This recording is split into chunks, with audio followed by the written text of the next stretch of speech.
بسم الله الرحمن الرحيم. الحمد لله رب العالمين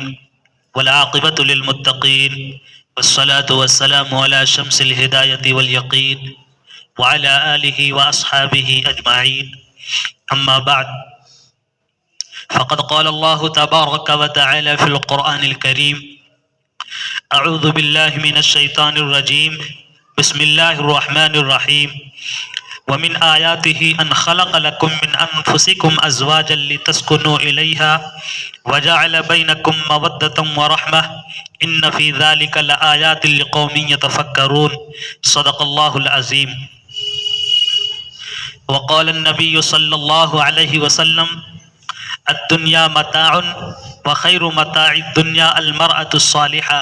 أو كما قال عليه الصلاة والسلام. اللهم صل على سيدنا محمد وعلى آل سيدنا محمد وبارك وسلم. اللهم صل على سيدنا محمد وعلى آل سيدنا محمد وبارك وسلم. اللهم صل على سيدنا محمد وعلى آل سيدنا محمد وبارك وسلم. محترم بزرگوں اور بھائیوں، مذہب اسلام نے شادی شدہ زندگی یعنی ازدواجی زندگی کے تعلق سے جس طرح رہنمائی کی ہے، دنیا میں اس کی نظیر، اس کی مثال نہیں ہے. ازدواجی زندگی کے تعلق سے قرآن عظیم الشان میں اللہ تبارک و تعالیٰ نے فرمایا: وَمِنْ آيَاتِهِ أَنْ خَلَقَ لَكُم مِّنْ أَنفُسِكُمْ أَزْوَاجًا لِتَسْكُنُوا إِلَيْهَا، کہ اللہ کی نشانیوں میں سے ایک نشانی یہ ہے کہ اللہ تبارک و تعالی نے پیدا کیا تمہارے جوڑے کو، لِتَسْكُنُوا إِلَيْهَا، تاکہ تم سکون حاصل کرو، وَجَعَلَ بَيْنَكُم مَّوَدَّةً وَرَحْمَةً، اور تمہارے درمیان محبت پیدا کی اور شفقت پیدا کی. ان فی ذلک لآیات لقوم یتفکرون، بے شک یہ نشانیاں ایسی ہیں، ایسے لوگوں کے لیے ہیں جو لوگ اللہ کی نشانیوں میں غور و فکر کرتے ہیں. ازدواجی زندگی کے تعلق سے اگر دنیا کی تاریخ کو پڑھا جائے تو اندازہ ہوتا ہے کہ عورت کے تعلق سے جو پہلے لوگوں کا تصور تھا، مذہب اسلام نے اس کو ختم کیا. عورت کو فرانس میں آدھا انسان سمجھا جاتا تھا اور کہا جاتا تھا کہ عورت آدھا انسان ہے، اسی لیے یہ معاشرے کی بگاڑ کا عورتیں سبب ہیں. چائنا میں عورت کے بارے میں تصور تھا کہ عورت یہ شیطان کی روح ہے، اسی لیے لوگوں کو دعوت گناہ دیتی ہے. جرمن میں عورت کے تعلق سے یہ تصور تھا کہ عورت ناپاک ہے، اسی لیے عبادت گاہوں سے اس کو دور رکھا گیا ہے. ہندوستان میں عورت کے تعلق سے یہ تصور تھا کہ اگر اس کا پتی شوہر مر جائے تو اس عورت کو زندہ رہنے کا کوئی حق نہیں دیا جاتا تھا، بلکہ اپنے پتی کے ساتھ، اپنے شوہر کے لاش کے ساتھ اس کو بھی زندہ جلنا پڑتا تھا. عرب معاشرے میں عرب کے تعلق سے یہ تصور تھا کہ وہاں عورتوں کو اتنا گھٹیا، کمتر اور اتنا ذلیل سمجھا جاتا تھا کہ کوئی باپ جس کے گھر میں بیٹی جنم لے لیتی تھی، پیدا ہو جاتی تھی، وہ باپ گوارا نہیں کرتا تھا کہ بیٹی کی پرورش کرے، بیٹی کو پالے پوسے، اس کو بڑا کریں، بلکہ وہ باپ اس معصوم کلی کو، معصوم بچی کو لے جا کر کے دفن کراتا تھا. الغرض مذہب اسلام سے پہلے عورتوں کے کوئی حقوق نہیں تھے، کسی کے یہاں کوئی حق نہیں تھا کہ عورت کے بھی کوئی حقوق ہوتے ہیں، عورتوں کا بھی کوئی مقام ہے، عورتوں کے بھی کوئی درجات ہیں. یہ مذہب اسلام کی خوبی ہے، نبی رحمت عالم صلی اللہ علیہ وسلم کا احسان ہے دنیا کی ہر عورت پر کہ اللہ کے رسول صلی اللہ علیہ وسلم نے عورت کے مقام کو بلند کر دیا، عورت کے عزت کو اتنا بڑھایا کہ دنیا اس کی مثال نہیں پیش کر سکتی۔ اللہ کے نبی صلی اللہ علیہ وسلم نے فرمایا کہ اگر عورت یہی اگر بچی ہے، بیٹی ہے، اور کوئی باپ اپنی 2 بیٹی کی پرورش کر کے اس کی شادی کر دیتا ہے تو اس باپ کو اللہ کے نبی صلی اللہ علیہ وسلم نے فرمایا کہ جنت میں اس کا مقام میرے ساتھ ہوگا، اور انگلی کے اشارے سے فرمایا کہ جس طرح 2 انگلیاں اتنی قریب ہوتی ہیں ایسے ہی اس کو میرا قرب و جنت میں نصیب ہوگا۔ اگر عورت یہی بہن ہے تو بہن کے تعلق سے اللہ کے نبی صلی اللہ علیہ وسلم نے فرمایا کہ بھائیوں کے لیے یہ عزت ہے، یہ ناموس ہیں۔ اور اگر وہی عورت بیوی کی صورت میں ہے تو شوہروں کو اللہ کے نبی صلی اللہ علیہ وسلم نے فرمایا خیرکم خیرکم لأہلہ، کہ تم میں سب سے بہتر وہ لوگ ہیں جو اپنے بیوی کے لیے اچھے ہیں۔ اور اگر وہی عورت ماں کی صورت میں ہے تو اللہ کے نبی صلی اللہ علیہ وسلم نے فرمایا کہ جنت ماؤں کے قدموں کے نیچے ہے۔ اس طرح سے اللہ کے نبی صلی اللہ علیہ وسلم نے عورتوں کے تعلق سے مختلف باتوں کے ذریعے سے ایک عورت کے عزت کو اور ایک عورت کے مقام کو بہت ہی بلند کر دیا۔ اللہ کے نبی صلی اللہ علیہ وسلم نے فرمایا کہ عورت کوئی ایسی ذات نہیں ہے کہ جن کو استعمال کیا جائے یا جن کو ذلیل کیا جائے، جن کو دھتکارا جائے، جن کو پریشان کیا جائے، اور مذہب اسلام میں کوئی رہبانیت نہیں ہے کہ ان سے دوری اختیار کی جائے، بلکہ اللہ کے نبی صلی اللہ علیہ وسلم نے عورتوں کی قربت، عورتوں سے نکاح، عورتوں سے ملنا جلنا، عورتوں سے محبت اور خوشگوار ازدواجی زندگی کے جو اصول و ضوابط اللہ کے نبی صلی اللہ علیہ وسلم نے فرمایا اگر اس پر عمل کیا جائے تو معاشرے کا اصلاح ہو جائے گا۔ آج ہمارے گھروں میں بگاڑ ہے، معاشرے میں بگاڑ ہے، تمام طرح کی برائیاں جو پیدا ہو رہی ہیں ہو گئی ہیں، یہ مذہب اسلام کے بتائے ہوئے اصول و ضوابط سے ہٹنے کا نتیجہ ہے۔ اللہ کے نبی صلی اللہ علیہ وسلم نے فرمایا کہ النکاح من سنتی، نکاح تو یہ میرا سنت ہے، میرا طریقہ ہے، فمن رغب عن سنتی فلیس منی، جو میرے طریقے سے ہٹے گا وہ مجھ سے اس کا کوئی تعلق نہیں ہے۔ چونکہ پہلے یہ تصور تھا کہ عورتوں کو صرف استعمال کیا جائے اور عورتوں کے کوئی حق اور کوئی حقوق نہ ادا کیا جائے۔ مذہب اسلام میں اللہ کے نبی صلی اللہ علیہ وسلم نے فرمایا کہ ایسا کچھ نہیں ہے۔ فرمایا الدنیا متاع، کی دنیا ایک سامان ہے، وخیر متاع الدنیا المرأة الصالحہ، دنیا کے سامانوں میں سے سب سے بہترین نیک اور صالح بیوی ہیں۔ اللہ کے نبی صلی اللہ علیہ وسلم کی ایک بار مجلس تھی اور اس مجلس میں تذکرہ چل رہا تھا عورت کے تعلق سے، صحابہ کرام بیٹھے ہوئے تھے۔ اللہ کے نبی صلی اللہ علیہ وسلم نے پوچھا کہ بتاؤ اچھی عورت کون ہے، سب سے اچھی عورت کون ہے؟ صحابہ مختلف صورت اور کردار کو دیکھ کر کے بتا رہے ہیں کہ فلاں عورت کے اندر یہ اگر خوبی ہو، اس کی یہ سیرت ہو، اس کے اندر یہ کوالٹی ہو تو وہ عورت اچھی ہے۔ الگ الگ صحابہ رائے دے رہے ہیں، بتا رہے ہیں۔ اسی درمیان حضرت علی رضی اللہ تعالیٰ عنہ کا جانا ہوا گھر پہ۔ حضرت علی رضی اللہ تعالیٰ عنہ اپنی بیوی حضرت فاطمہ رضی اللہ عنہا سے عرض کیا کہ مجلس لگی ہوئی ہے، حضور صلی اللہ علیہ وسلم پوچھ رہے ہیں صحابہ سے، یہ تذکرہ چل رہا ہے۔ حضرت فاطمہ رضی اللہ عنہا نے عرض کیا کہ میں بتاؤں کہ سب سے بہتر عورت کون سی ہے؟ حضرت علی رضی اللہ تعالیٰ عنہ نے فرمایا کہ بتائیے سب سے اچھی عورت کون سی ہے؟ حضرت فاطمہ رضی اللہ عنہا نے بتایا کہ سب سے اچھی عورت وہ ہے جو نہ کسی غیر مرد کو دیکھے اور نہ کوئی غیر مرد اس کو دیکھ پائے، وہ سب سے اچھی عورت ہے۔ حضرت علی رضی اللہ تعالیٰ عنہ جب مجلس میں پہنچے تو حضرت علی رضی اللہ تعالیٰ عنہ نے اسی کو دہرایا اور فرمایا کہ حضرت فاطمہ نے یہ بتایا ہے کہ سب سے اچھی عورت کی خصوصیت، اس کی صفات یہ ہے۔ اللہ کے نبی صلی اللہ علیہ وسلم نے سن کر کے مسکرا کر فرمایا فاطمہ تو بضعۃ منی، فاطمہ تو میرے جگر کا ٹکڑا ہے۔ اللہ کے نبی صلی اللہ علیہ وسلم نے ایک عورت کے تعلق سے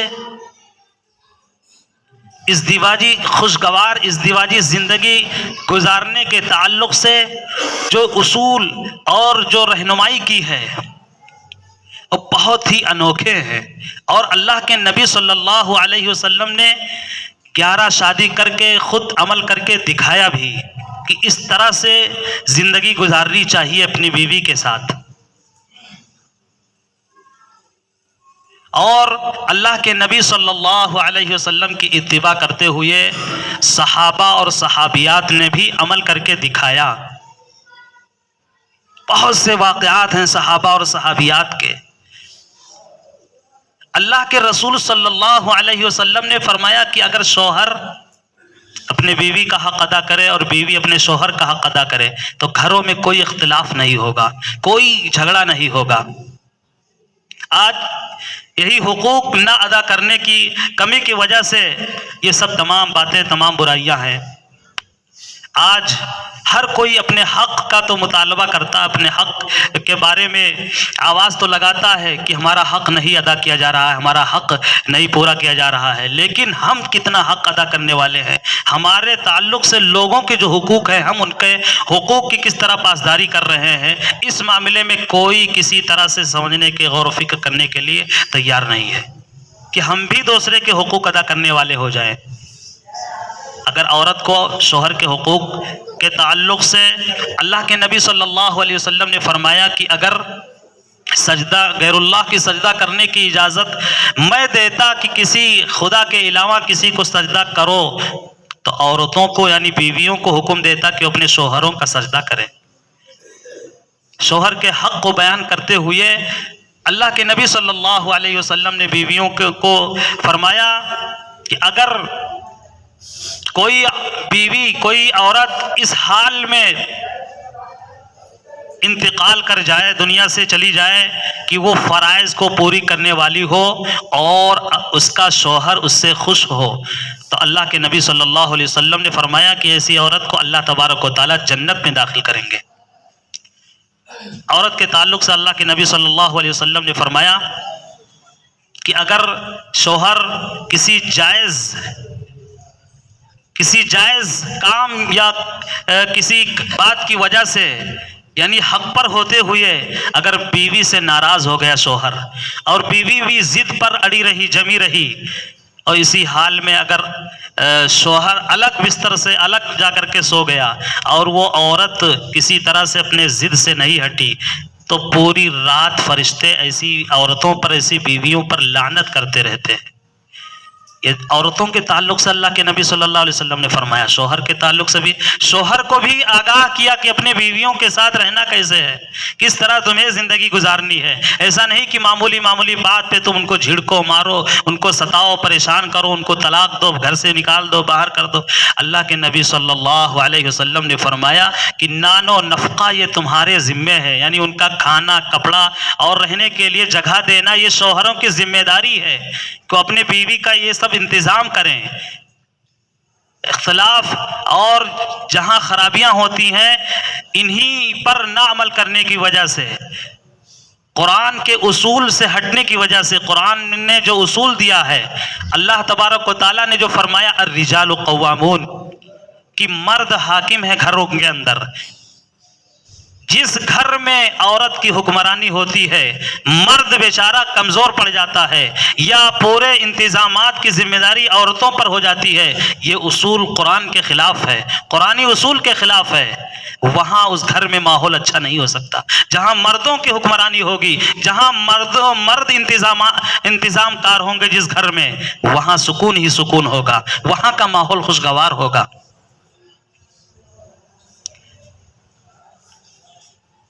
مردوں کو اللہ تبارک و تعالیٰ نے فرمایا کہ یہ حاکم ہے گھر کے، الرجال قوامون۔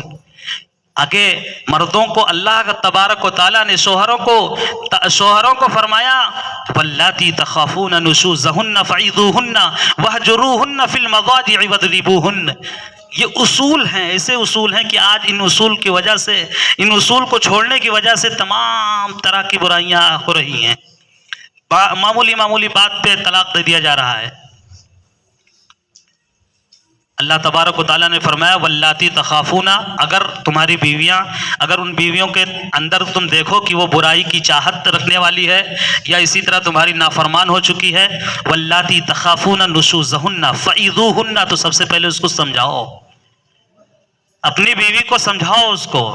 بار بار سمجھاؤ، نصیحت کرو، وہجروہن، اگر سمجھنے پہ بھی وہ اگر نہ مانے، نہ باز آئے، تمہاری خلاف ورزی کرے، بدی اور برائی کو چاہنے والی تب تک رہے وہ، وَاهْجُرُوهُنَّ فِي الْمَضَاجِعِ، تو دوسرا مرحلہ قرآن نے اللہ تبارک و تعالیٰ نے شوہروں کے لیے فرمایا کہ پھر تم ان کو اپنے بستر سے، اپنے کمرے سے الگ کر دو،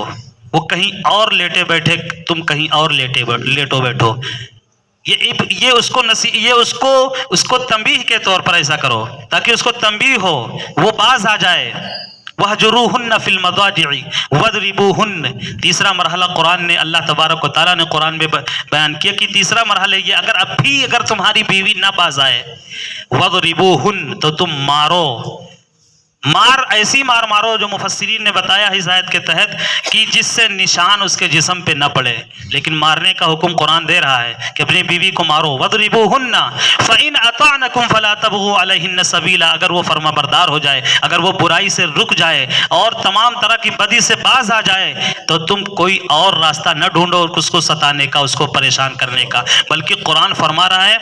اللہ تبارک و تعالیٰ قرآن میں فرما رہے ہیں وَعَاشِرُوهُنَّ بِالْمَعْرُوفِ، اچھے طریقے سے معاشرت، اچھی زندگی گزارو اپنی بیوی کے ساتھ، اچھے طریقے سے زندگی، ایک زندگی گزارنا ایسے ہی ہے، زندگی کٹ رہی ہے، گزر رہی ہے، لیکن قرآن میں اللہ نے فرمایا اچھے طریقے سے، جتنی اچھے طریقے سے زندگی گزار سکتے ہو اچھی زندگی گزارو۔ وَعَاشِرُوهُنَّ بِالْمَعْرُوفِ، یہ 3 مرحلے ہیں،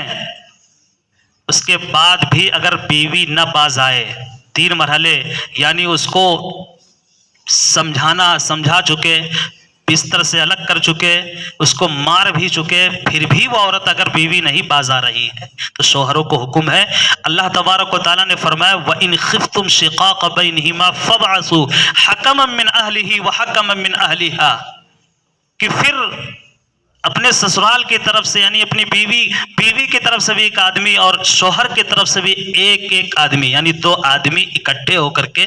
اور یہ انبن جو جھگڑا گھروں میں میاں بیوی میں ہو رہا ہے، بیٹھ کر کے سمجھیں کہ کس بات پہ ہو رہا ہے، کیا معاملہ ہے، اور پھر وہ دونوں آپس میں راستہ نکالیں صلح کا، ابھی طلاق کی نوبت نہ آئے۔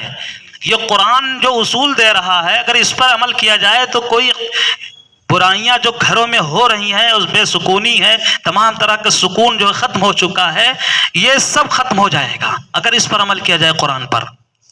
کہ اگر وہاں سے بھی ایک آدمی، ادھر سے بھی ایک آدمی، 2 آدمی اکٹھے ہو کر کے بیٹھ کر کے آپس میں راستہ نکالیں صلح کا۔ وَإِنْ خِفْتُمْ شِقَاقَ بَيْنِهِمَا فَابْعَثُوا حَكَمًا مِّنْ أَهْلِهِ وَحَكَمًا مِّنْ أَهْلِهَا إِنْ يُرِيدَ إِصْلَاحًا يُوَفِّقِ اللَّهُ بَيْنَهُمَا إِنَّ اللَّهَ كَانَ عَلِيمًا خَبِيرًا، اور قرآن میں اللہ فرما رہے ہیں کہ زیادہ امید ہے کہ کوئی نہ کوئی راستہ نکل آئے گا، اللہ تبارک و تعالیٰ سب علم رکھنے والے اور سب سے ہر چیز سے باخبر ہے۔ یہ قرآن میں اللہ تبارک و تعالیٰ نے شوہروں کے تعلق سے بیان کیا کہ انہیں اپنی بیوی کے ساتھ کیسی زندگی گزارنی ہے۔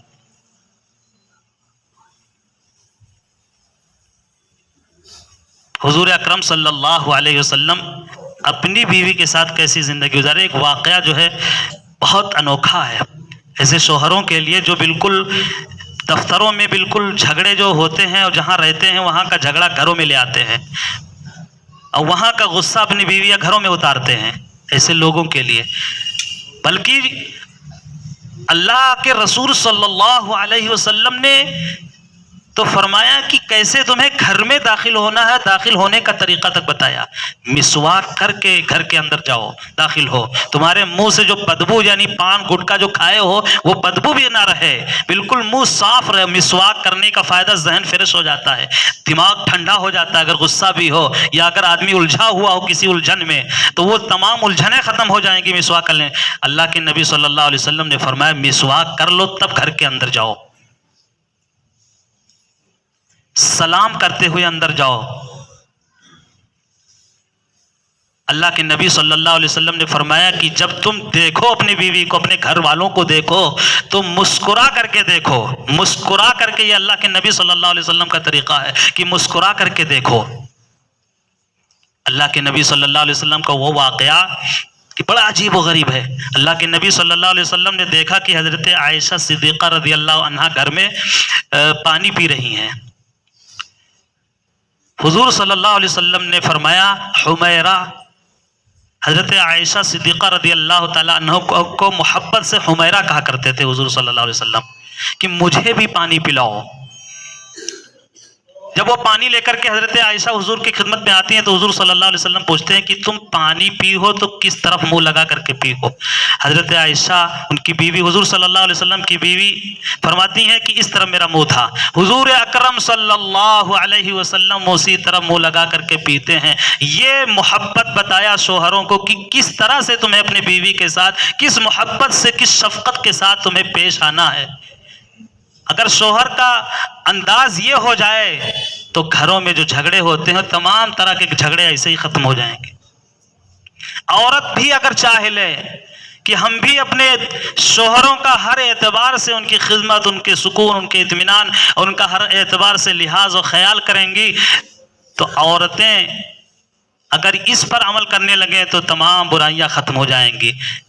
بس زبانی کی وجہ سے اور بات بات پہ شکوے شکایت کی وجہ سے، شک کی وجہ سے، برائیوں کی وجہ سے، ان تمام اور بے-حیائیوں کی وجہ سے گھروں میں جھگڑے اور اختلاف ہوتے ہیں، برائیاں ہوتی ہیں۔ اللہ کے رسول صلی اللہ علیہ وسلم نے بیویوں کو اللہ کے شوہر کے تعلق سے کہ شوہر کا کس طرح سے ان کے دل آزاری نہ کریں، کس طرح سے ان کے دلوں کو ٹھیس نہ پہنچائیں، بہت سے اللہ کے نبی صلی اللہ علیہ وسلم نے عورتوں کو بتایا کہ اس طرح سے تمہیں گھروں کے اندر رہنا ہے کہ تمہارے شوہر تمہاری وجہ سے پریشان نہ ہو۔ اللہ تبارک و تعالیٰ سے دعا کریں اللہ تبارک و تعالیٰ ہم سب کو کہنے سننے سے کہیں زیادہ عمل کی توفیق نصیب فرمائے۔ آمین و آخر دعوانا الحمدللہ رب العالمین۔